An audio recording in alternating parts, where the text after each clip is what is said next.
फैसला सुनाने वाला हुकाम बन जाऊं और ये सुनाऊं फैसला, तो मैं 10 में सिर्फ 3 नंबर देना चाहूंगा। अभी सरकार को बहुत कुछ और करना है। इस अहम मोर्चे पर सरकार ने योजनाएं बनाई हैं। आज ही अरुण कुमार साहब हैं, ADG law and order Uttar Pradesh, बहुत लंबी चौड़ी योजनाएं लेकर आए कि मैं ये बनाऊंगा, मैं वो बनाऊंगा, ये वाहिनी भंग कर दूंगा, वो वाहिनी स्थापित कर दूंगा। अच्छी बात है, इन प्रयासों की हम समाचार प्लस पर सराहना करते हैं अरुण कुमार जी, लेकिन ये जो प्रयास हैं ये अपराध रोकने में कारगर हो, भयमुक्त समाज की स्थापना कर सकें, आम लोगों के भीतर सुरक्षा का भाव जागृत हो, ये पहली प्राथमिकता होनी चाहिए। और इसमें सरकार को मैं व्यक्तिगत तौर पे 10 में से 3 नंबर दूंगा। बाकी जगह पे सरकार स्कोर कर सकती है। कल हम दिन भर 1 वर्ष का स्कोर कार्ड चलाएंगे, रिपोर्ट कार्ड चलाएंगे, उसमें 7, 7.5, 7, 8 नंबर भी मुख्यमंत्री जी ने लिए हैं कई जगहों पर। लेकिन जो सबसे बड़ा मुद्दा है वहां पर सरकार पास नहीं हो पा रही है, यह बहुत बड़ी चिंता का विषय है मुख्यमंत्री जी के लिए। मौर्य साहब बहुत शुक्रिया, माधव साहब बहुत धन्यवाद आपका। अमिताभ जी बने रहेंगे, हम भी आपके साथ हैं। एक ब्रेक ले रहे हैं, उत्तराखंड की खबर उसके पार।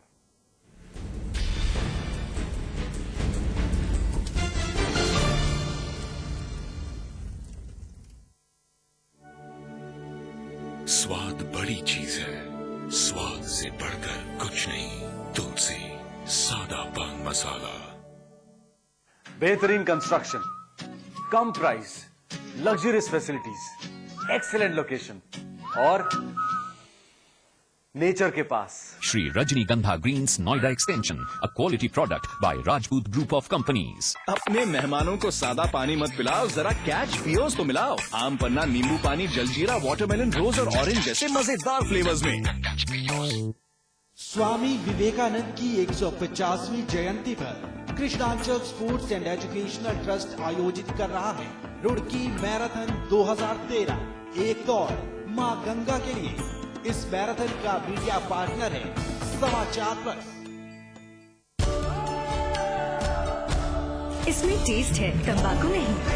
आप भी आजमाइए रजनीगंधा। रजनीगंधा।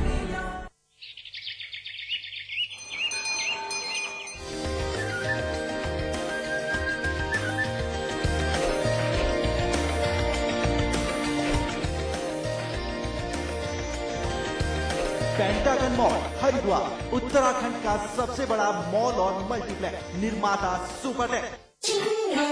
आज ली क्या? एंड देन इंटरेस्टिंगली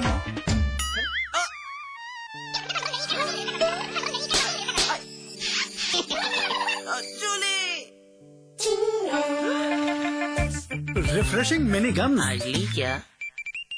मैं चाहूंगा कि जब जब भी मेरा जन्म हो, वृंदावन की इसी पावन भूमि में हो। A unique project with world-class facilities just for you and your loved ones. Nalanda leisure Sanskar city At Vrindavan. रजनीगंधा का कोई मुकाबला नहीं।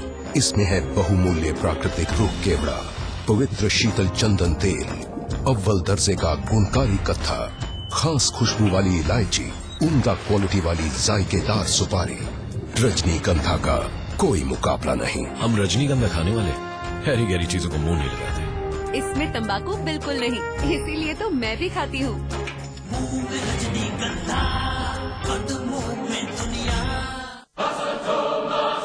हमारे साथ अमिताभ अग्निहोत्री वरिष्ठ पत्रकार मौजूद है। तो पहली बार मायावती ने जब प्रेस कॉन्फ्रेंस की, जो लगाव है देश के लगभग सभी बड़े न्यूज चैनलों पर नजर आने वाला एक जाना पहचाना चेहरा, जिसे जनता ने भी अपना प्रवक्ता माना, जिसके बिना अधूरी है हर बहस, हर चर्चा। देखिए अमिताभ अग्निहोत्री को अब सिर्फ समाचार प्लस पर। खबर वही जो हमने कही।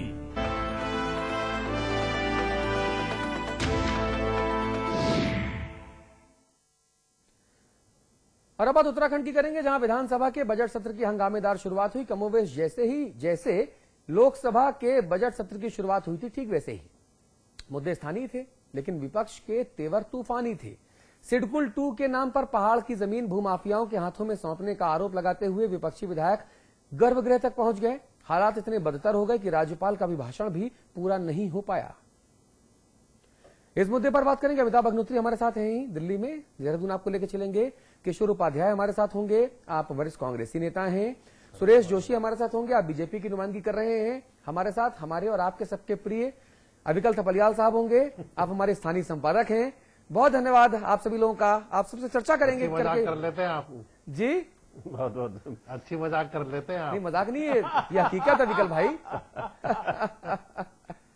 पता है गुलाबी नगरी से लौटे आप आज। नहीं, जयपुर से मैं लौटा हूं, एक अच्छी बात है, लेकिन मुझे तो आप सबसे गुलाबी आप ही लग रहे हैं। नहीं नहीं, तभी आप गुलाबी गुलाबी बातें कर रहे हैं। जी, एक रिपोर्ट देख लेते हैं। उत्तराखंड विधानसभा का बजट सत्र शुरू तो हो गया, लेकिन इसके साथ ही विधायी परंपरा पर कलंक की एक और काली परत भी चढ़ गई, क्योंकि हंगामा करता रहा विपक्ष। इतना भी गंवारा नहीं हुआ उसको कि राज्यपाल का अभिभाषण पूरा होने दिया जाए।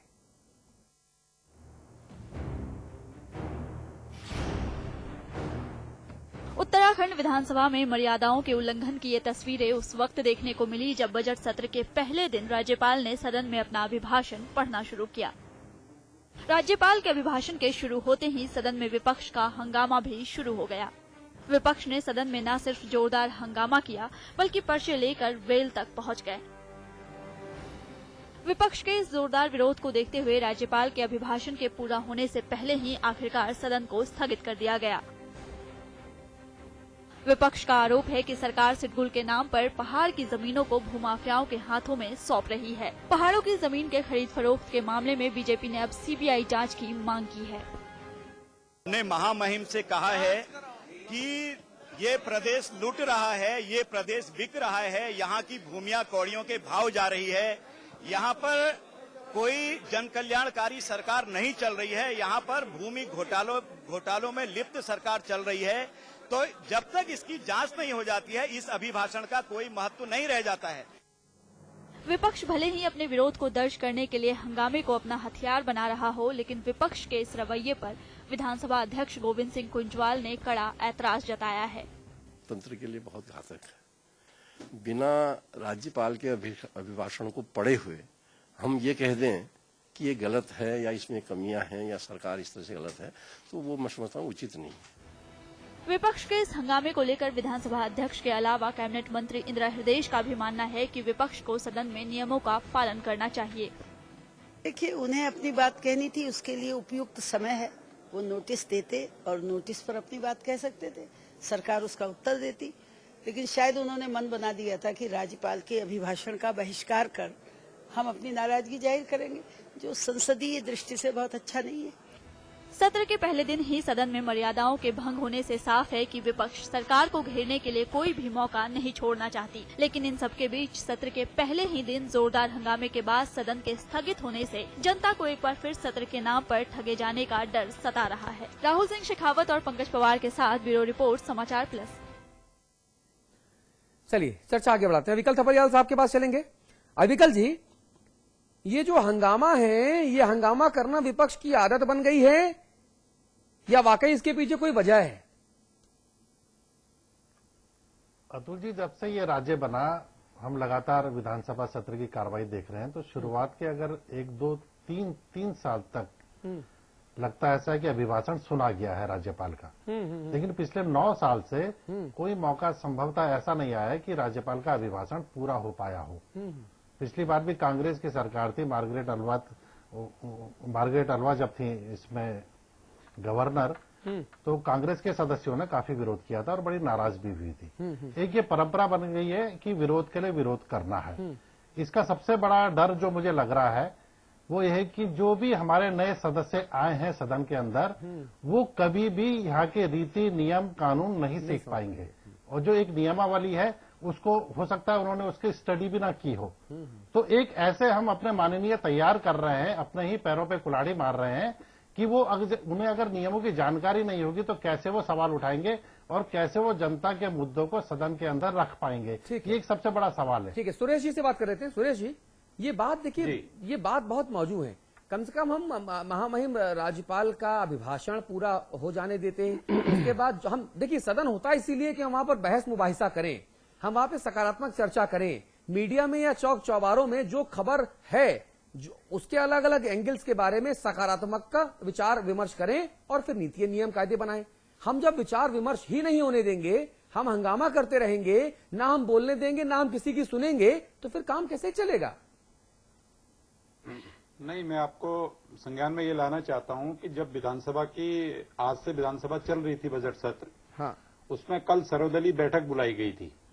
अब सर्वदलीय क्या है? भारतीय जनता पार्टी प्लस है, क्योंकि बाकी सारे दल तो सत्ता के साथ है। तो हमने कल सरकार को सुझाव दिया था कि इसी तरह से चीजें अगर आप करना चाहते हैं विधानसभा के अंदर, तो वो भारतीय जनता पार्टी को मान्य है, क्योंकि इस समय उत्तराखंड की जनता की आवाज ये है। लेकिन जब सर्वदलीय बैठक कल बुलाई गई और उस बैठक में भी भारतीय जनता पार्टी के जो विषय थे, भारतीय जनता पार्टी के जो बिंदु थे, उन बिंदुओं को कल उन्होंने उसमें लेना तक उचित नहीं समझा।